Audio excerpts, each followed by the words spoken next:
உலக வரைபடத்தில் மிகச்சிறிய ஒரு நீர்வழி பாதை, ஆனால் உலக பொருளாதாரத்தையே தீர்மானிக்கும் வல்லமை படைக்கும் ஒரு பகுதி. அதுதான் ஹார்மோஸ் நீரிணை. இன்று இந்த நீரிணையை வெறும் வர்த்தக பாதையாக மட்டுமல்லாமல் இரு பெரும் வல்லரசுகளுக்கு இடையிலான அதிகார போட்டியின் மையப்புள்ளியாக மாற்றிவிட்டனர். தெற்கு ஈரானின் ஹார்மோஸ் தீவில் நடந்த அந்த சம்பவம் ஒட்டுமொத்த உலகத்திற்கும் ஒரு தெளிவான செய்தியை சொன்னது. அமெரிக்காவின் அதிநவீன ஆளில்லா விமானங்களை ஈரான் சுட்டு வீழ்த்தியதோடு நில்லாமல் அதன் உடைந்த பாகங்களை ஒரு வெற்றி ஊர்வலமாக இஸ்லாமிய புரட்சிகர காவல் படையினர் எடுத்து சென்றனர். இது வெறும் ஆயுத கண்காட்சி அல்ல, உலகின் மிகப்பெரிய இராணுவ பலம் கொண்ட வாஷிங்டனுக்கும் அதன் கூட்டாளியான இஸ்ரேலுக்கும் ஈரான் விடுத்த நேரடி எச்சரிக்கை. ஒருபுறம் அமெரிக்க ட்ரோன்களை சுட்டு வீழ்த்துவதை ஈரான் கொண்டாடுகின்றது, மறுபுறம் ஈரானை அடக்க வந்த அமெரிக்கா திடீரென தனது நிலைப்பாட்டை மாற்றிக்கொள்கிறது. கடந்த சில மணி நேரங்களில் மத்திய கிழக்கின் அரசியல் சதுரங்கத்தில் பல அதிரடி மாற்றங்கள் அரங்கேறியுள்ளது. ஒட்டுமொத்தமாக சொல்ல போனால் இந்த சில மணித்துளிகள் ஒட்டுமொத்த உலக அரசியலையும் மாற்றியுள்ளது.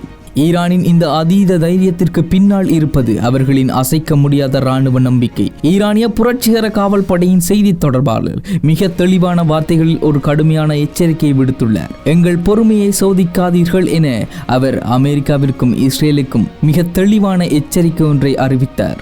இந்த வார்த்தைகள் வெறும் மிரட்டலுக்கான வார்த்தைகள் மட்டுமல்ல. ஹோம்ஸ் தீவு பகுதிகளில் எதிரிகளின் ட்ரோன்களை ஈரானிய வான் பாதுகாப்பு அமைப்புகள் இடைமறித்து அளித்த சம்பவங்கள் இதை மெய்ப்படுத்துகின்றன.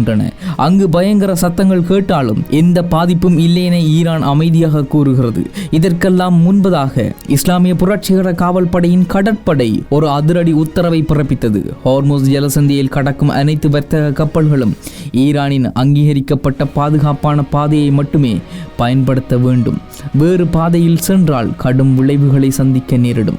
அமெரிக்கா தலைமையிலான கப்பல் மீட்பு நடவடிக்கை தொடங்கிய 2ஆம் நாளிலேயே ஈரான் விடுத்த இந்த அதிரடி உத்தரவு ஹார்மோஸ் நீரிணை யாருடைய கட்டுப்பாட்டில் உள்ளது என்பதை உலகிற்கு உணர்த்தி உள்ளது போல தெரிகின்றது. இப்போது கடந்த 24 முதல் 48 மணி நேர கள்ள நிலவரத்தை பார்த்தால் அமெரிக்காவுடன் ஒரு தற்காலிக போர் நிறுத்தம் அமுலில் இருப்பதாக பேசப்பட்டாலும் ஈரான் தனது தாக்குதல்களை நிறுத்தவில்லை. ஐக்கிய அரபு அமீரகத்தின் மீது ஈரானிய ஏவுகணைகள் மற்றும் ட்ரோன் தாக்குதல்களை நடத்தியுள்ளதாக தகவல்கள் வெளியாகியுள்ளது. அமீரகத்தின் வான் பாதுகாப்பு அமைப்புகள் இவற்றை இடைமறித்து அளித்ததாக கூறினாலும் புஜைரா துறைமுக பகுதியில் உள்ள பெட்ரோ கெமிக்கல் ஆலைகள் மீது நடத்தப்பட்ட ட்ரோன் தாக்குதல்களால் பெரும் பரபரப்பு ஏற்பட்டுள்ளது. ஈரான் இந்த தாக்குதல்களை அதிகாரப்பூர்வமாக மறுத்தாலும் அமெரிக்கா மற்றும் இஸ்ரேலுக்கு ஆதரவாக செயற்படும் அண்டை நாடுகளுக்கு இது ஒரு கடுமையான எச்சரிக்கை மணியாக கருதப்படுகின்றது. அமைதி பேச்சுவார்த்தைகள் ஒருபுறம் நடந்தாலும் ஈரான் தனது இராணுவ பிடியை எந்த இடத்திலும் தளர்த்தவில்லை என்பது இதன் மூலம் தெளிவாக தெரிகிறது. ஹார்மோஸ் நீர்நிலையில் ஈரானின் மிரட்டலால் சுமார் 800 வர்த்தக கப்பல்களும் 20,000 மாலுமிகளும் நடுக்கடலில் சிக்கி தவித்தனர். இவர்களை மீட்கவும் கடல்வழி போக்குவரத்தை பாதுகாக்கவும் அமெரிக்க அதிபர் டொனால்ட் ட்ரம்ப் ப்ராஜெக்ட் ஃப்ரீடம் என்ற பிரம்மாண்டமான இராணுவ பாதுகாப்பு நடவடிக்கையை தொடங்கினர். ஆனால் கடந்த சில மணி நேரங்களில் இதில் ஒரு மிகப்பெரிய திருப்பம் ஏற்பட்டுள்ளது. இந்த ப்ராஜெக்ட் ஃப்ரீடம் மீட்பு நடவடிக்கையை தற்காலிகமாக கைவிடுவதாக அமெரிக்க அதிபர் டொனால்ட் ட்ரம்ப் அதிகாரப்பூர்வமாக அறிவித்துள்ளார். இதற்கு 2 முக்கிய காரணங்கள் சர்வதேச அரங்கில் விவாதிக்கப்படுகின்றன. ஒன்று, பாகிஸ்தான் உள்ளிட்ட பல நாடுகளின் அழுத்தமான கோரிக்கைகள்.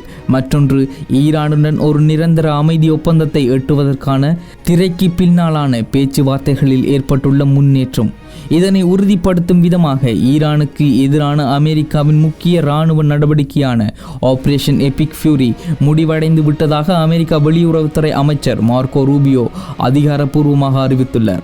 உண்மையை சொல்ல போனால் அமெரிக்கா ஒரு பக்கம் ஈரானுக்கு எதிரான போர் நிறுத்தப்பட்டதாக சொன்னாலும் அமெரிக்காவினுடைய செனட் சபையில் இருந்து அமெரிக்க அதிபர் டொனால்ட் ட்ரம்பிற்கு இதுவரை போருக்கான உத்தரவு கிடைக்கவில்லை என்றும் போர் நடத்துவதற்கான எந்த அனுமதியும் கிடைக்கவில்லை என்பதால் போர் நின்றுவிட்டதாக வெறுமனை பேச்சில் சொல்லிக்கொண்டு ஒருபுறம் ஈரானை தூண்டிவிட்டு ஈரான் தாக்குதல்கள் நடத்தும் வரை அமைதி காக்கின்றது என பல போரியல் ஆய்வாளர்கள் கருத்து தெரிவித்து வருகின்றனர். இதற்கு காரணம் அமெரிக்காவை பொறுத்தவரை ஒரு அதிபரால் தனிச்சையாக 60 நாட்களுக்கு மேல் ஒரு போரை நடத்த முடியாது. இப்பொழுது ஈரானிய போரில் 60 நாட்களை கடந்து பல நாட்களாகிவிட்டது. அதனால் ஈரானிய போரை பொறுத்தவரை அமெரிக்காவால் செனட் சபையின் அனுமதி இல்லாமல் 60 நாட்களுக்கு மேல் மேல் இந்த போரை நடத்த முடியாது. இதன் காரணத்தினால் போர் நின்றுவிட்டதாக கூறி திரைமறைவில் ஈரானை தூண்டிவிட்டு தாக்குதல்கள் நடத்தும் வரை அமெரிக்கா பொறுமை காக்கிறது. ஆனால் இன்னொரு பக்க கருத்து எப்படி இருக்கின்றது என்றால், திரைமறைவில் நடக்கும் பேச்சுவார்த்தையில் அமெரிக்காவிற்கு ஒரு பெரும் முன்னேற்றம் கிடைத்துள்ளதாகவும் அந்த முன்னேற்றத்தின் காரணமாகத்தான் இப்பொழுது அமெரிக்கா ப்ராஜெக்ட் ஃப்ரீடம் என்பதை கைவிட்டுள்ளதாகவும் சொல்லுகின்றது. உலகத்தின் ஒட்டுமொத்த எண்ணெய் மற்றும் எரிவாயு வர்த்தகத்தில் சுமார் 20% இந்த ஹார்முஸ் ஜலசந்தி வழியாகவே பயணிக்கிறது. அமெரிக்கா தனது கப்பல் மீட்பு நடவடிக்கையை நிறுத்தியிருப்பது சர்வதேச வர்த்தக கப்பல் நிறுவனங்கள் மத்தியில் பெரும் அதிருப்தியை ஏற்படுத்தியுள்ளது. அமெரிக்கா தனது தாக்குதல்களையும் மீட்பு பணிகளையும் நிறுத்தினாலும் ஈரானிய துறைமுகங்கள் மீதான கடற்படை முற்றுகை இன்னும் முழுமையாக விலக்கப்படவில்லை என்றுதான் சொல்லியாக வேண்டும். இருப்பினும் நாங்கள் காட்டும் வழியில் தான் கப்பல்கள் செல்ல வேண்டும் என்ற ஈரானின் நிபந்தனைக்கு அமெரிக்கா மறைமுகமாக அடிபணிந்து விட்டதாக பல போரியல் ஆய்வாளர்கள் கருத்து தெரிவித்து வருகின்றனர். வல்லரசு நாடான அமெரிக்காவின் இந்த தற்காலிக பின்வாங்கல் ஈரானின் ராஜதந்திர வெற்றி என்று சொல்வதா அல்லது ஈரானின் இராணுவ வெற்றி என்று சொல்வதா? இன்று இந்த கேள்விதான் ஒட்டுமொத்த போரியல் ஆய்வாளர்கள் மத்தியிலும் எழுந்துள்ளது. சுருக்கமாக சொன்னால், அமெரிக்காவின் ட்ரோனை வீழ்த்தி ஈரான் கொண்டாடியது ஒரு வெறும் ஆரம்பம் மட்டுமே. இன்று ஐக்கிய அரபு அமீரகத்தின் மீதான தாக்குதல்களாக இருந்தாலும், ஹார்முஸ் பாதையில் தனது முழு கட்டுப்பாட்டிற்கு கொண்டு வருவதற்காக ஈரான் மேற்கொண்டு வரும் நடவடிக்கைகளாக இருந்தாலும், ஈரான் மத்திய கிழக்கில் தனது ஆதிக்கத்தை மிக ஆழமாக வேரூன்றச் செய்துள்ளது என்றுதான் சொல்லியாக வேண்டும். அமெரிக்காவின் இந்த தற்காலிக பின்வாங்கல் இரு நாடுகளுக்கும் இடையே ஒரு நிரந்தர அமைதிக்கு வழிவகுக்குமா அல்லது தற்போதைய போர் நிறுத்தத்தை ஈரான் தனது அணு ஆயுத பலத்தை அதிகரிக்க ஒரு கால அவகாசமாக பயன்படுத்துமா? உலக பொருளாதாரத்தின் உயிர் நாடியாக விளங்கும் ஹார்முஸ் ஜலசந்தி அடுத்து வரப்போகும் அமைதியை எதிர்நோக்கப் போகின்றதா அல்லது மீண்டும் போர்க்களமாக மாறப்போகின்றதா? இந்த கேள்விதான் ஒட்டுமொத்த உலக மக்கள் மனதிலும் எழுந்துள்ளது. இந்த போரை பொறுத்தவரை உலகம் முழுவதும் பொருளாதார சிக்கல் ஏற்பட்டுள்ளது. இந்த ஒற்றை போரினால் உலகம் முழுவதும் கச்சா எண்ணெயினுடைய விலை அதிகரித்துள்ளது. இந்த போரால் பொது மக்கள், சாமானிய மக்கள் பாதிக்கப்பட்டுள்ளனர். இதுதான் இன்று உலகத்தில் நடக்கும் ஆகப்பெரும் பிரச்சனையாக மாறியுள்ளது.